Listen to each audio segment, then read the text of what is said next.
पैसा जेब में कब आएगा? सुभाष गर्ग साहब ने कहा कि उनके आकलन के हिसाब से जिस तरीके से लटकाया गया है और जो टाइमलाइन के बारे में आपने भी ज़िक्र किया, 2028 की दिवाली में हो सकता है कि पैसा जेब में आ जाए। आपके मुताबिक क्या आकलन है?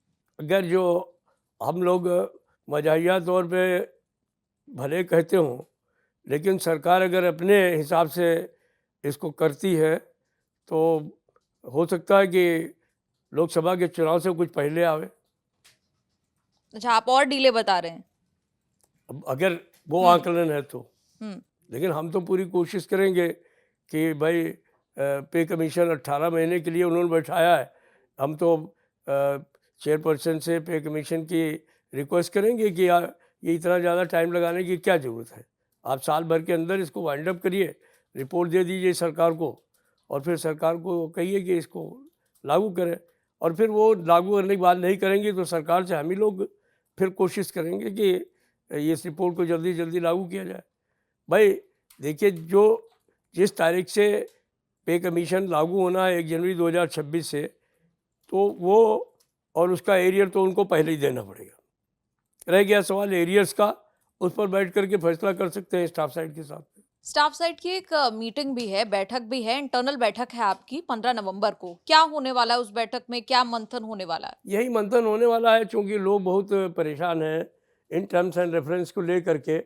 और चूँकि पहले के जो पे कमीशंस रहे हैं उनके टर्म्स एंड रेफरेंस में और इनके टर्म्स एंड रेफरेंस में मूल भावना तो वही है कि जो पहले से रही है, लेकिन इन्होंने जो इसकी अंग्रेजी पब्लिश की है अपने, या हिंदी पब्लिश की है अपने गजट नोटिफिकेशन में, उसको लेकर के लोगों के मन में बहुत जो है वो अलग अलग तरीके के विचार हैं। तो उन पर हम लोग बैठ कर के एक बात करेंगे कि भाई ये चीज़ें जो हैं वो किस तरीके से इसको किया जा सकता है। और जो पत्र हम लोगों ने लिखे हैं सरकार को और प्रधानमंत्री जी को, वित्त मंत्री जी को, उन पर भी सामने बैठ कर के चर्चा करेंगे कि इस पर हम लोगों का क्या लाइन ऑफ एक्शन होना चाहिए। क्योंकि मूल भावना जो है वो टर्म्स एंड रेफरेंस के साथ ही शुरू होती है।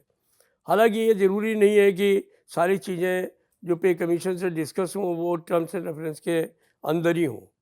हमने हर पे कमीशन में देखा है कि बात करते करते चीज़ें जो हैं वो टर्म्स एंड रेफरेंस से बाहर भी चली जाती हैं और पे कमीशन उनको सकारात्मक तरीके से लेकर के उसको मेंशन भी कर देता है अपने तरीके से रिपोर्ट में, और सरकार भी उसको किसी न किसी रूप में या तो स्वीकार कर लेती है या अस्वीकार कर देती है। तो ऐसा नहीं है कि वो कह दें कि आपने ये बिल्कुल out of terms and reference आपने डिस्कस किया है तो इसलिए हम इसको नहीं मानेंगे। बहुत सारे इश्यूज़ हैं। जस्टिस श्री कृष्णा ने अपनी रिपोर्ट में तमाम चीज़ें आउट ऑफ जो है रेफरेंस जा कर के करी और सरकार ने उसको स्वीकार भी किया। तो हम लोग उसको लेकर के बहुत चिंतित नहीं है, लेकिन इस बात को लेकर के ज़रूर चिंतित हैं कि जो चीज़ें सरकार को करनी थी उसको उन्होंने इस भाषा में टर्म्स एंड रेफरेंस में डालने का काम किया, जिससे एक नेगेटिव मैसेज जा रहा है कर्मचारियों और पेंशनर्स में कि सरकार शायद कुछ करना ही नहीं चाहती है।